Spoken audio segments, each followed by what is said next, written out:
오늘 민수기 33장 말씀을 통해서 하나님 말씀을 깨닫는 지혜와 응답받는 기도의 은총이 우리가 넘치게 될 줄로 믿습니다. 오늘 민수기 33장은 그 오랜 광야의 기록을 지금 압축하여 적고 있습니다. 오늘 말씀 1절과 2절은 이렇게 이어집니다. 모세와 아론의 인도로 대우를 갖추어 애굽을 떠난 이스라엘 자손들의 노정은 이러하니라.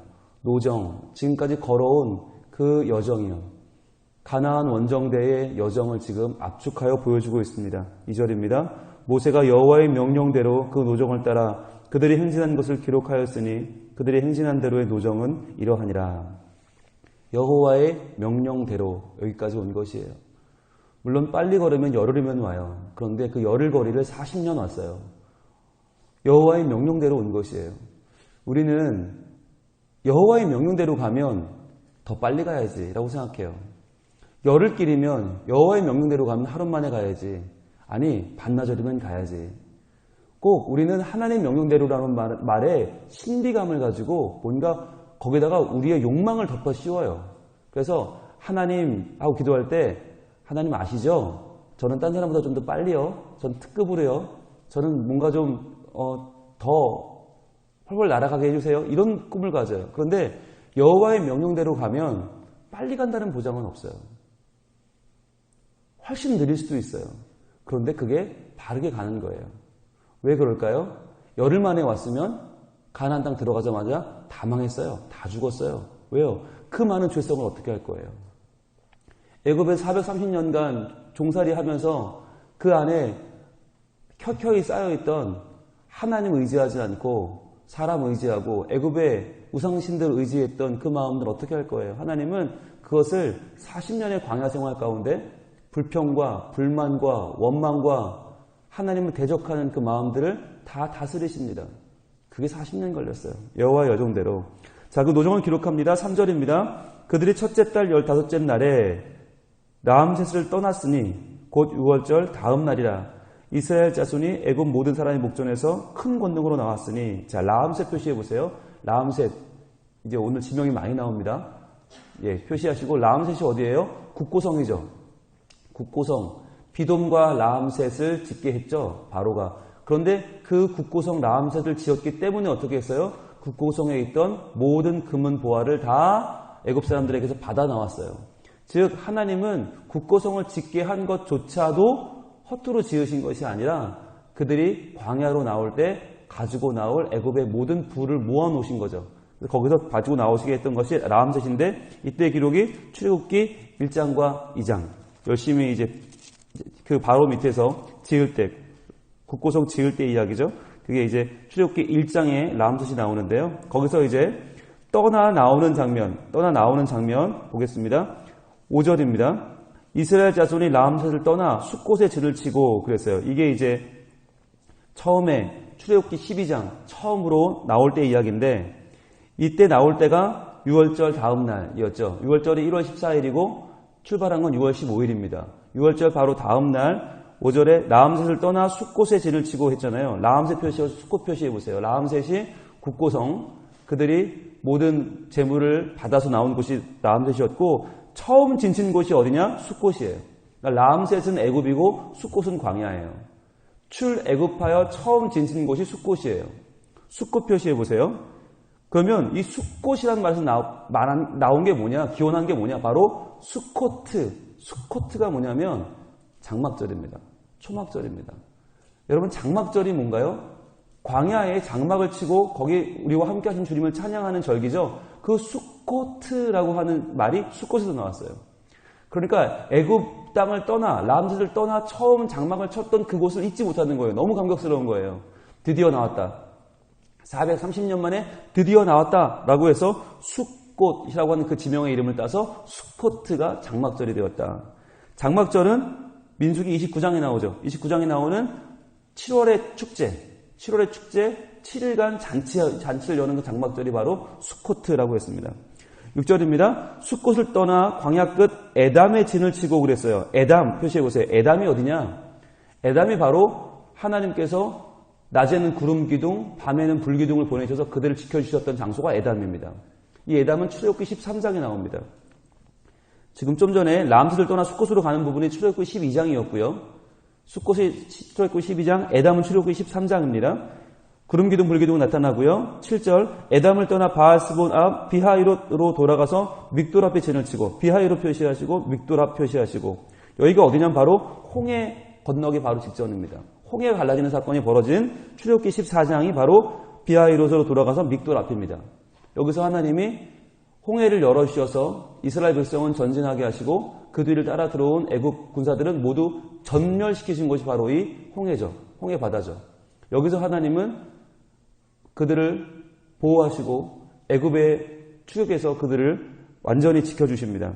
그 다음에 8절입니다. 하이롯 합을 지나 광야를 바라보고 바다 가운데를 지나 에담 광야로 사흘길을 가서 마라에 진을 치고 마라 표시해 보세요. 마라가 바로 쓴 물이 단물이 된 곳이죠. 너무 써서 먹을 수 없었던 그 물을 하나님께서 모세에게 나뭇가지를 던져라. 그 나무를 던졌더니 단물이 되었더라. 출애굽기 15장에 나옵니다. 9절 마라를 떠나 엘림에 이르니 엘림에는 샘물 12과 종려 휴식구류가 있으므로 거기에 진을 치고 자 엘림 표시하시고요. 엘림이 역시 출애굽기 15장에 나오죠.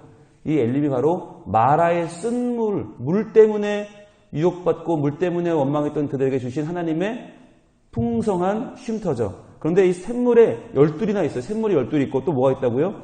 종려 70그루. 이 종려가 뭔지 알죠, 우리는? 종려나무의 열매가 대추야자죠.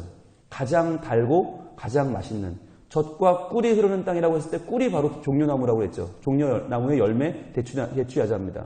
그러니까 이들은 광야에 나오자마자 하나님의 은혜로 꿀을 먼저 맛본 것이죠. 이제 젖만 맛보면 되죠. 젖과 꿀이 흐르는 가나안 땅을 향해 가는 것입니다. 출애굽기 15장이고요. 자, 10절 엘림을 떠나 홍해가에 진을 치고 11절 홍해가를 떠나 신광야에 진을 쳤다. 신광야 표시해 보시고요. 신광야가 바로 하나님께서 그들에게 만나를 내려주시는 곳입니다. 만나가 내리면서 하나님이 내가 광야 기간 동안 너희를 먹을 것이다 말씀하신 곳이 바로 출애굽기 16장이죠. 출애굽기 16장에 나오는 신광야입니다. 자, 그 다음에 14절 볼게요. 알루스를 떠나 르비딤에 진을 쳤는데 거기 있죠. 르비딤 표시하시고요. 거기는 백성이 마실 물이 없었더라. 르비딤이 무슨 사건이죠? 물이 없다고 원망하니까 하나님이 명화의 물을 내게 해라. 반석을 쳐라. 그래서 반석을 쳤죠. 그 반석에 물이 나온 곳이 르비딤입니다. 여기가 바로 아말렉과의 전투를 치른 곳이기도 합니다. 아말렉과의 전투. 여호수아는 싸우고 모세는 산 위에 올라가서 손을 들고 기도하고 그랬더니 양손을 아론과 훌이 붙잡아줘서 손을 올리면 이스라엘이 이기고 내리면 아말렉이 이겼던 바로 그 장소. 여기가 출애굽기 17장이죠. 출애굽기 17장 르비딤 바로 그 장소입니다. 자, 15절입니다. 르비딤을 떠나 시내 광야에 진을 치고 그랬어요. 시내 광야 아주 오래 머물렀죠. 시내 광야. 여기가 바로 십계명을 받은 장소. 십계명은 출애굽기 20장이죠. 20장에서 십계명을 받기도 했고요. 근데 십계명 받는 동안에 그들은 뭐 했어요? 이스라엘 백성들은 금송아지 만들었죠. 그래서 금송아지 만들어서 하나님이 분노하시고 그들을 멸할까 하는데 모세의 기도로 그들을 살려주시고 내려왔는데 금송아지 만들고 춤추고 있으니까 레위인들을 뽑아서 다 죽여라. 그래서 3,000명이 죽었죠. 거기가 바로 시내 광야입니다. 출애굽기 20장이고요. 이 시내 광야가 어디까지 가냐면 민수기 1장까지 갑니다. 민수기 1장. 그래서 여기 하나님께서 인구조사해라 했던 인구조사 장소가 첫 번째 인구조사가 바로 민수기 1장 시내 광야죠. 거기서 떠나서 이제 기브롯 핫다와로 갑니다. 16절 시내 광야를 떠나 기브롯 핫다와에 진을 치고 기브롯 핫다와라고 하는 말이 탐욕의 무덤이란 말이었고요. 이 탐욕의 무덤은 왜 생겼냐면 민수기 11장인데 우리가 그때 보진 않았지만 고기 먹고 싶다고 그들이 하나님에 대하여 원망했을 때 하나님이 고기를 주십니다. 메추라기를 엄청나게 주시는데 그러면서 그들의 탐욕에 가슴 아파하면서 그들의 진노하였던 장소가 기브롯 핫다와예요. 민수기 11장인데 이때가 언제냐면 처음 길 떠나고 3일 만에 그들이 하나님을 원망 불평해서 3일 만에 하나님이 그들 진 끝에 불을 내리셨던 다베라 사건이 있었던 바로 그때입니다. 그 다베라가 기브롯 핫다와입니다. 자, 17절 기브롯 핫다와를 지나 하세롯에 진을 치고 그랬어요. 하세롯이 어디냐? 여기가 바로 미리암과 아론이 모세를 비방했던 곳이죠. 그랬다가 미리암이 나병에 걸렸던 바로 그 장소가 하세롯입니다. 하세롯은 민수기 12장입니다. 민수기 12장 하세롯에 진을 치고요. 그 다음에 쭉 내려와서 돌고 돌다가 36절 갑니다. 36절 에시온 게베를 떠나 신광야 곧 가데스에 진을 치고 그랬어요. 이 신광야를 지나 가데스 표시하시고요. 여기가 이제 미리암이 죽죠. 미리암이 가데스에 죽습니다. 그리고 바로 이 가데스가 12정탐꾼을 보내서 이스라엘의 헤브론을 정탐하고 오게 했던 바로 그 장소죠. 가데스. 여기서 12명의 정탐꾼 가운데 10명의 정탐꾼이 부정한 말을 했다가 부정적인 말을 했다가 이스라엘 백성들이 모두 슬픔에 잠기고 그래서 하나님이 그들에게 야, 안 되겠다. 40일 돌고 온 거 곱하기 1년씩 해서 40년 광야를 돌아라 라고 했던 바로 그 장소 가데스죠. 민수기 13장과 14장에 나오는 장소기도 하고요. 그리고 여기서 미리암이 죽는 장면이 민수기 20장이죠. 이 자리가 바로 무리바입니다. 무리바라고 하는 하나님이 물을 그 백성에 주시는데 물을 달라고 원망하니까 하나님이 줘라. 그런데 반석을 명하여 주게 하라. 그런데 여기서 모세가 2번을 치죠. 그러면서 하나님께서 모세 너는 안 되겠다 했던 장소가 바로 무리바입니다. 그 다음에 37절 가데스를 떠나 에돔 땅 변경에 호르산에 진을 쳤더라 그랬죠. 호르산 여기가 민수기 20장인데 여기서 아론이 죽죠. 아론이 죽은 장소가 바로 호르산입니다. 38절 이스라엘 자손이 애굽 땅에서 나온 지 40년째 5월 초하루에 제사장 아론이 여호와의 명령으로 호르산에 올라가 거기서 죽었으니 아론이 호르산에 죽던 때의 나이는 120세였더라. 자, 그런데 40절 갑니다. 가나안 땅 남방에 살고 있는 가나안 사람 아랏 왕은 이스라엘 자손이 온다는 소식을 들었더라. 자, 아랏 왕이 이스라엘 자손들이 가나안 땅에 온다고 우리가 가나안인데 나가 싸웠다가 죽죠.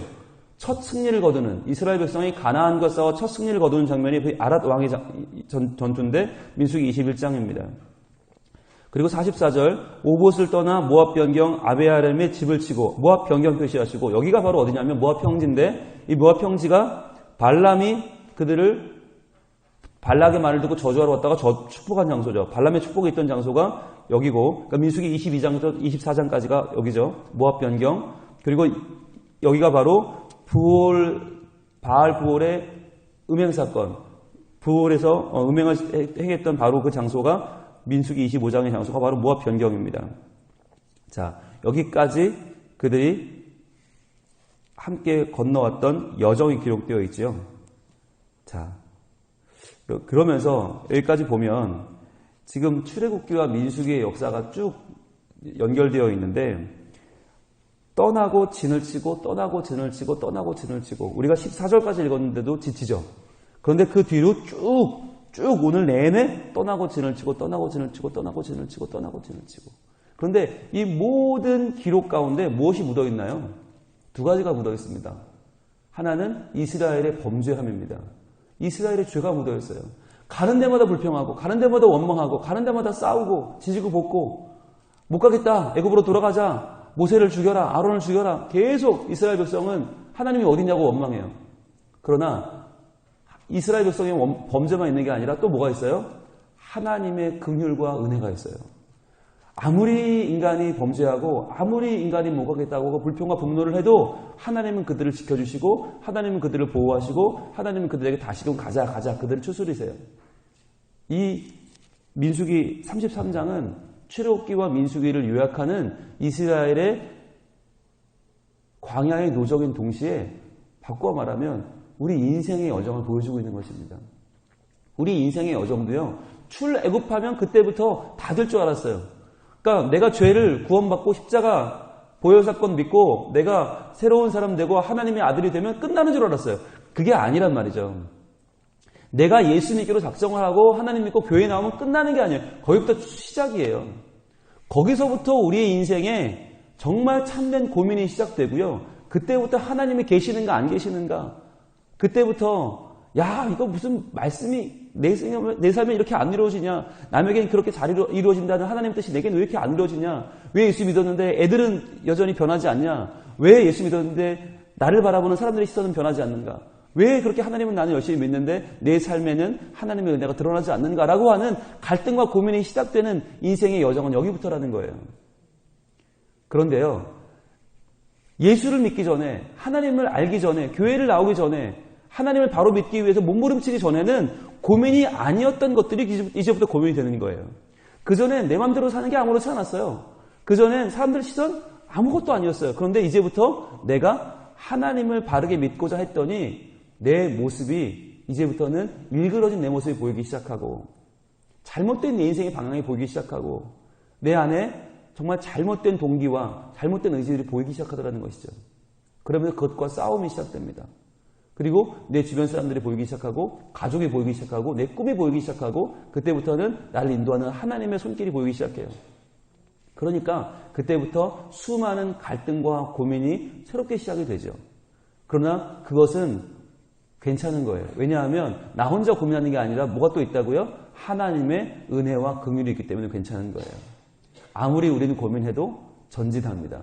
이스라엘 백성들 계속 분노하고 계속 원망하고 계속 범죄하지만 그러나 전진 떠나고 진치고 여기까지 왔습니다. 40년 걸렸지만 그러나 왔어요. 이게 중요한 거예요. 40년 걸려서 뭘 배웠어요? 하나님의 은혜와 긍휼을 배웠어요. 인간은 끊임없이 범죄하지만 우리를 포기하지 않으시는 하나님을 배웠어요. 그 하나님 의지에서 이제 가나안 땅으로 들어갈 거예요. 이제 그 하나님 의지에서 약속하신 땅을 차지하고 그 꿈을 이룰 것이에요. 우리 인생도 마찬가지입니다. 우리도 하나님을 믿고 그 하나님 때문에 더 많은 고민을 하고 더 많은 인생의 현실적인 문제 가운데 정말 나는 그렇게 하나님 믿으려고 하는데 왜 이렇게 내 삶은 따라주지 않는가? 왜 내 주변 사람들은 나를 이렇게 알아주지 않는가? 왜 내 가족들은 나를 믿어주지 않는가라고 하는 이 수많은 고민과 아픔들이 믿음 안에 녹아지면서 이러한 우리를 불러주시는 수고하고 무거운 짐진 자들아 다 내게로 오라 내가 너희를 쉬게 하리라. 우리를 불러 품어주시는 그 하나님의 은혜와 긍휼을 만나게 될 줄로 믿습니다. 광야는요 괴롭습니다. 그러나 광야는 나 혼자가 아닙니다. 하나님이 계십니다. 하나님의 인도함이 있고 하나님의 품어주심이 있습니다.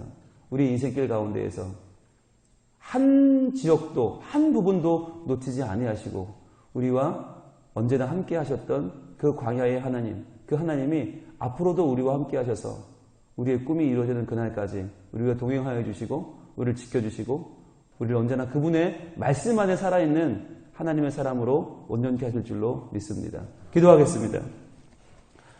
하나님, 민수기 33장은 그동안 걸어왔던 광야의 노정을 기록하고 있습니다. 그 광야의 노정 하나하나가 그저 지나갈 수 없는 정말 중요한 지명이요 사건이 있었던 장소요 하나님이 함께 하셨던 복된 기록임을 믿습니다. 그 기록에는 모두 인간의 분노와 아픔과 고통이 기록되어 있지만 그러나 그것을 뛰어넘는 하나님의 은혜와 긍휼이 모든 것을 바른 길로 인도하였음을 또한 저희는 바라봅니다. 주여 우리의 인생의 여정도 이렇겠지요. 우리가 내 인생 여정 끝내고 우리 주님 품에 안기는 날 우리 인생 돌아보면 이렇겠지요. 주님, 우리는 인간적인 눈으로 보면 우리의 매일매일 너무나 아프고 너무나 괴롭고 너무 눈물나고 너무 살기 싫은 현실이지만 그러나 그것을 뛰어넘는 하나님의 사랑이 우리 삶 가운데 묻어있는 줄로 믿사오니 오늘도 하나님 그 사랑 의지하여 살아갑니다. 오늘도 하나님 긍휼 의지하여 걸어갑니다. 주님 우리와 함께하여 주시고 이 모든 여정 가운데 오직 주님의 은혜만이 오직 주님의 임재만이 오직 주님의 영광만이 함께하는 복된 삶이 되게 하여 주시옵소서. 이러한 복이 우리와 우리 다음 세대에 이어지게 하셔서 하나님 말씀으로 충만한 가정이 되게 하시고 하나님 말씀으로 든든한 가정이 되게 하여 주옵소서. 오늘도 우리를 인도하실 예수 그리스도 이름으로 기도하옵나이다. 아멘.